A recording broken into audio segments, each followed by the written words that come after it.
Hey guys, Brian here. Welcome to part 4 of building the manual transmission, where we put together the legendary design created by Eric the Pool Boy. In the prior video we created section 1, which included the first, second, third, and fourth gears. Now in this video we're going to attach the bell housing and we're going to put together the fifth and the reverse gear assembly. The first step is to print out all the necessary parts for section 2 and also do some prep work to get them ready to install. First up is the bell housing, the large piece that will go on the front of section 1 and it'll be screwed in. Make sure all the holes fit and are large enough to accept the screws. Next up is the transmission housing 2. This will be installed on the other side of section 1, connecting to the top and bottom shafts. Again, check that all the holes are large enough and put the bearings inside. Next up is the bearing retainer, which retains one bearing. Again, install the bearing in. And this is going to go on the outside of the transmission housing too. Next up is the reverse gear and the gear 5 top. Again, there's some nuts, some set screws to do. Check out part 1. And here I've also glued the two gears together. And I also glued the 4 gears on section 1 together. And how to do that is you simply take a rod, put one gear, super glue, add the next gear, hold them together, and keep adding more gears as necessary. Next up, on the bottom shaft, we've got the shift collar gear and fifth here. Again, nuts, set screws, a collar, so make sure it goes in and passes smoothly. The fork for that with a nut on one side and a nut on the other side, and of course 2 corresponding set screws. Then finally we've got the gear 5 counter shaft with 2 bearings. Now what gets complicated is with the fork there's going to be 2 rods going through them, and one of them is going to have this reverse idler gear with one bearing, and here I have a custom fastener part that I designed in Tinkercad that keeps the reverse idler gear against the fork. I'll show you how to build that and put that together. And finally, in the upper left corner we've got the first and second gear fork that slides the shift collar in section 1 back and forth. And likewise the third and fourth shift fork that moves it back and forth here as well. Finally, we've got 2 shafts that put the forks into section 1 and also will connect to the shift linkage so we can actually finally shift gears. So next up we'll move on to slowly putting this all together. First we're going to work on attaching the bell housing to the transmission. It'll give us a solid platform to work on the rest of section 2. So first we take what we built, section 1, we're going to take it apart a little bit. So take the top shaft off,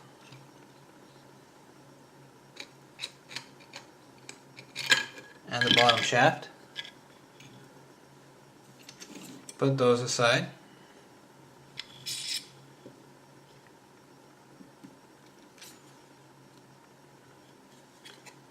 And now take the bell housing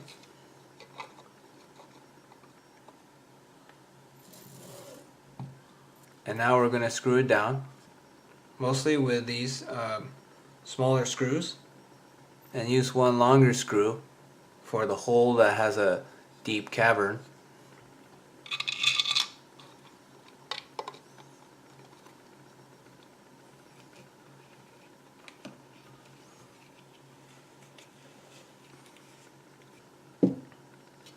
And there we go. Now it's attached. And hopefully we'll be able to work like this for the rest of the video. But now we need to set up some other things we need to rebuild section 1 so that the parts don't fall out. First we had the input shaft. We're going to actually tighten the set screws so this won't fall apart anymore.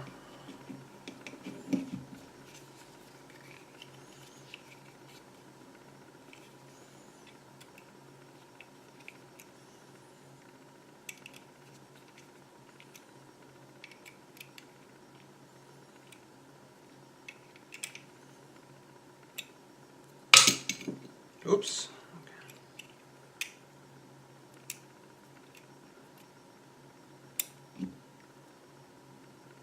Now the rod won't come out. We can insert that into the front. Then we can take gear 1 top. We're going to put it on the input shaft and then tighten the set screws.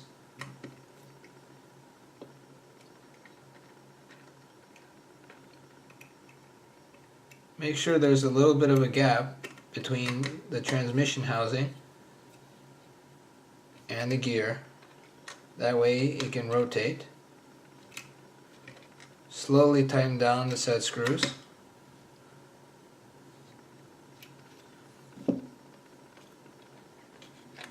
That way the gear will be on there evenly. And now if you rotate the input shaft, it should also move. And the idea of tightening this down now is so that it won't fall out as you're working on the rest of the transmission.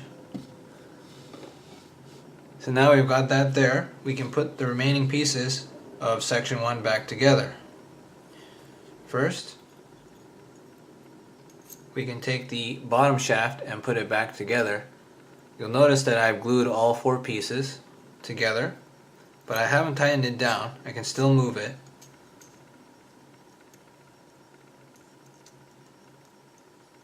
So, insert that at an angle below the gear that we just tightened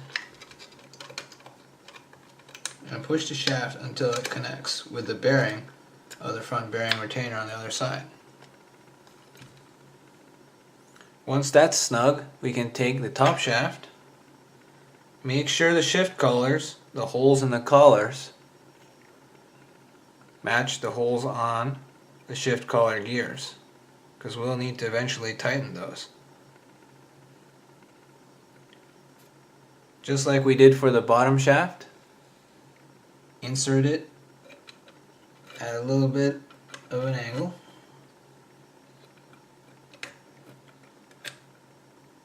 Get the shaft into the bearing and then push. And now we've attached the bell housing.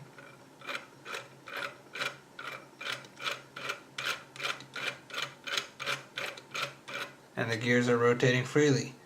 Now we can flip this like this without worrying about things falling apart. Take the transmission housing too and put it on the top shaft and the bottom shaft. Make sure you've got the washers on there.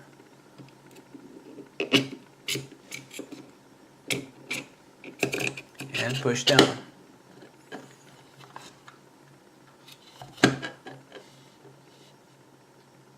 Now using 4 longer screws, or just 2 is enough,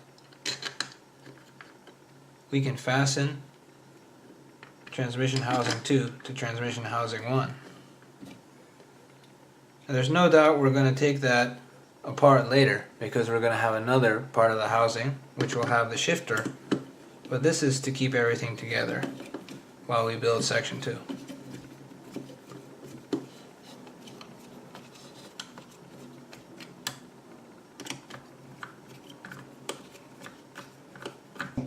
Okay. Now we can also test our shift collar forks, The first one with a hole on the top that seems easily accessible and not at an angle is the first and second gear fork. and we can insert that. The second one, you'll notice, doesn't have a hole in the top. That's the third and fourth fork, gear fork, and it has actually a hole on the bottom.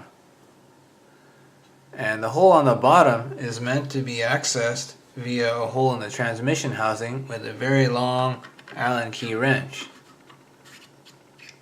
I don't have that long of a wrench, so I'm probably going to install them later instead.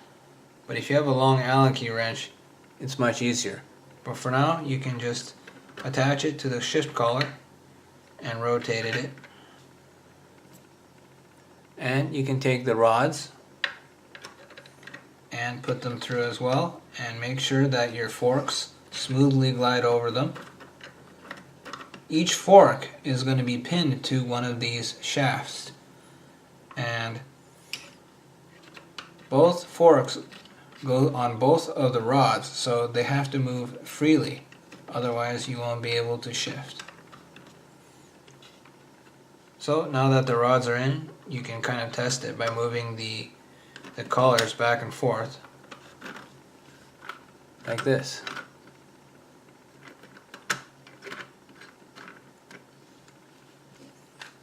And now once again, we can move the bell housing on the bottom, and we can start working on the rest of section 2. Next, we can start working on section 2 here. We can take the bearing retainer and put it on the top shaft. Align the holes,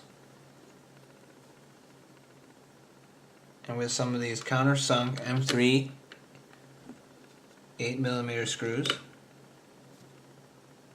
we can screw them down and fasten them to the housing.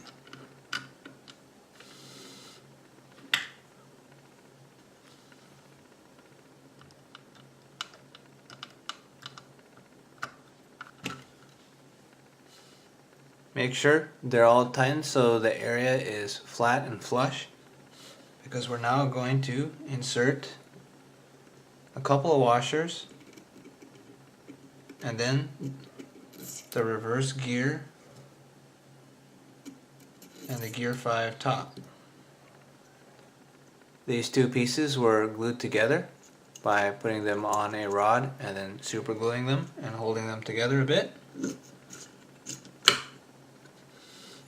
And that's all we need to do for the top shaft.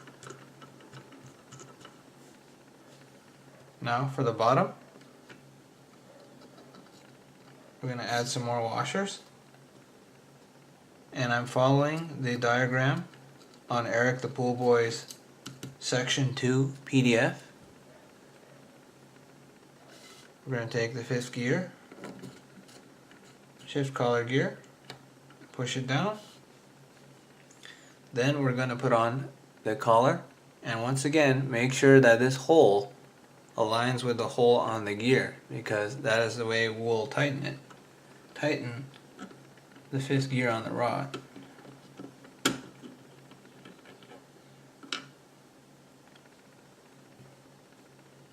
Put another washer, then followed by the countershaft gear, and put the final washer on here as well. So now it should look like this.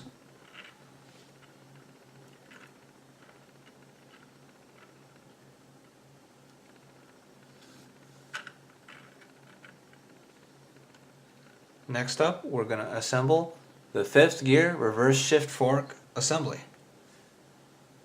To assemble the 5th reverse shift fork assembly, we're going to put it together just enough, then snap it on to this collar, move the rods in, and tighten the set screws.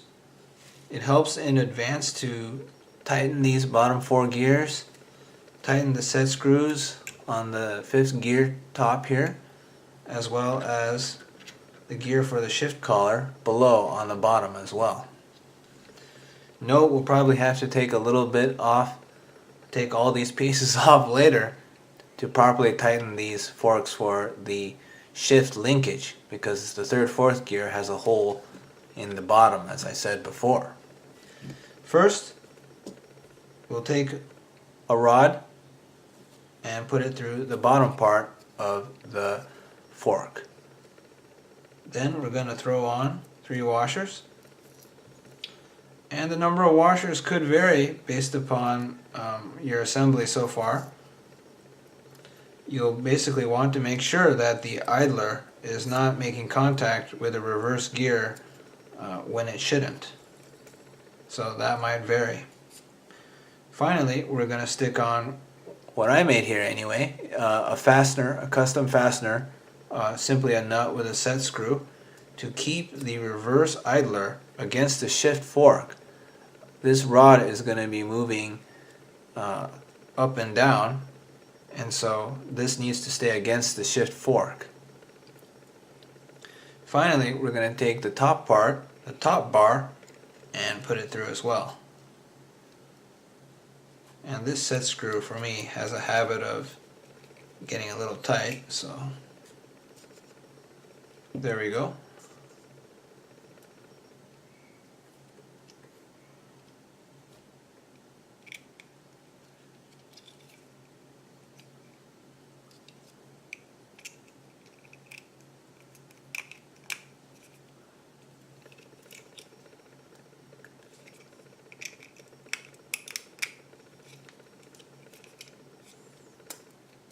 There we go.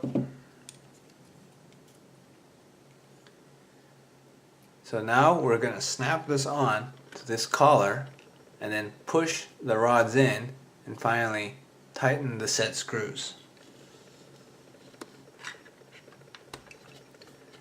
When we flip over the model, you can see there are 2 holes for both of these rods. But we're going to assemble this sideways so that the rods don't just fall through and fall into the model.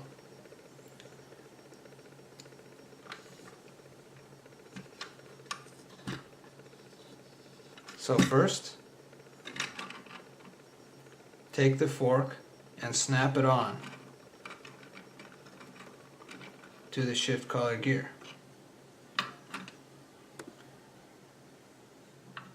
Then, using the rods, move them up and align them to the holes. Then slowly twist the rods in so they go into the holes.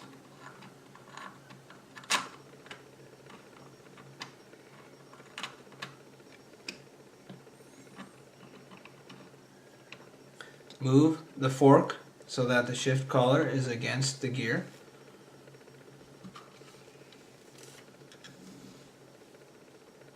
Make sure the rods are both in about an equal amount so that an equal amount sticks out over here.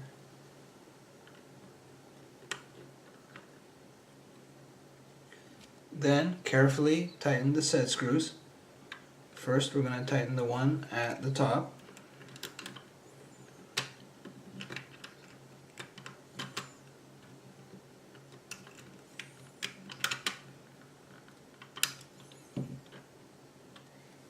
The rods might shift, so make sure to adjust it again. Flip over the model to get access to the hole for the other rod and tighten that.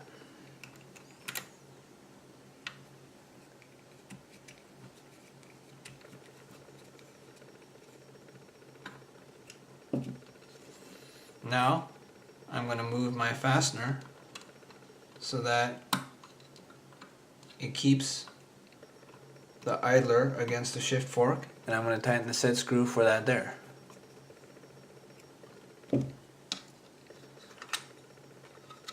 Now we can flip over the model once more, and we're done. You can see that when you move the fork, you're engaging this gear, or when you push it the opposite way, the idler, which is tucked in against the fork, touches the reverse idler, touches the reverse gear, and moves it. But when you engage the other gear, it no longer touches the reverse gear, and so this gear doesn't spin. So there you go. That's how you build section 2. Thanks for watching. If you made it this far with your own model, congratulations. Give yourself a pat on the back. We're gonna assemble the shift linkage, which connects all these bars that are connected to the shift forks together, so we can shift back and forth. And because of the hole on the third and fourth gear fork, we're probably gonna have to take a little bit of this apart again, unless you have a very long Allen key wrench that can tighten it from the bottom. So alright, thanks for watching. See you next time.